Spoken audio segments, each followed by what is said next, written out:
And this is a coin from the 1792. So you're talking about the beginning of American culture, of American history. It's actually technically not a coin, but more of a token. Okay. A coin would be struck by an official mint. This is a private token. It's considered a post-colonial, U.S. colonial token. It's an incredible piece, looking at that.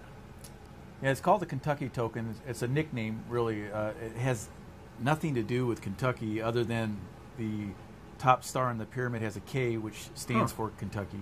Okay. There are actually 15 stars.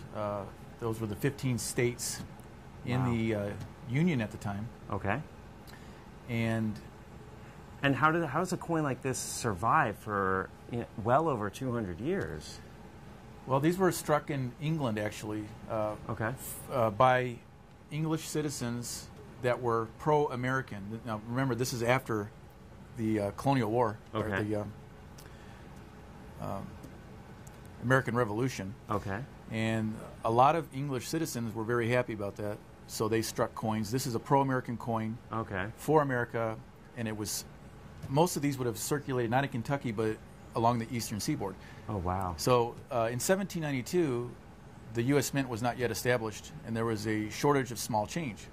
So this token was actually used in commerce day to day by American citizens. And we know they circulated in the United States because they've been found with metal detectors. That is incredible. So, and then back then, this token, I mean, you can actually buy a meal, you can buy, I guess, an animal. This is used for the day-to-day commerce, and this is one that's actually been NGC graded. This is extra fine 45. Right. So for something that's over a couple hundred years old, this is an incredible find, and is definitely something that you don't come across very often. No, they're quite scarce and underrated.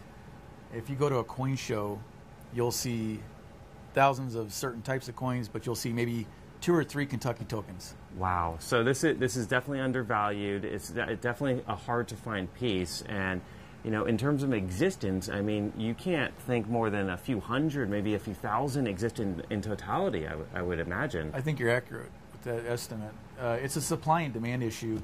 The supply is low, but the demand is low because people don't understand this issue. It can be complicated. So this is something that, if you have the ability to afford it, you definitely want to consider purchasing this. I mean, looking at that reverse, those are the stars you were talking about? 15 stars, 1 for each state. Kentucky's at the top. It's actually a Masonic symbol. If you look closely, it's tilted a little correct there, but if you, it's a Masonic symbol, and we know that it was struck between 1792 and 94. There's no date on it, but we know it was struck around that time because Kentucky was became a state in 1792. Oh, wow. And so it's between the 1792 and 1794, but this was before the metal press. So are these hand pressed kind of pieces, or this was machine pressed? Struck on a screw press in England, and the following year the U.S. Mint was established, and they began to strike 1 cent pieces. Oh, wow. They were far more inferior than this piece. This is beautifully engraved and struck because the British were far more advanced in the art and science of minting coins. It's definitely like a work of art there, and this is NGC graded. I mean, the price right now for this piece is just $1,499. So, I mean, thinking about the history and thinking about the rarity of, just a few thousand out there and something that is this old, I mean, you could definitely expect something to go, you could definitely think, oh, I would be imagining an extra 0 on the end of that, but for under $1,500, this seems to be definitely an undervalued coin, and in my opinion, almost a steal. Well, in this grade range, it's a special piece in the sense that it allows collectors to actually afford one of these.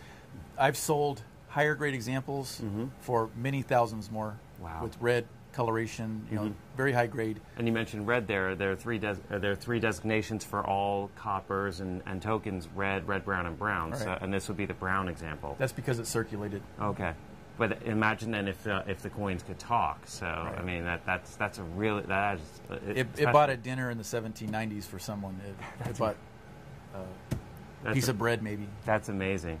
$14.99. What an incredible piece. And we are going to move on, but please definitely look at that piece. It is an incredible opportunity right there.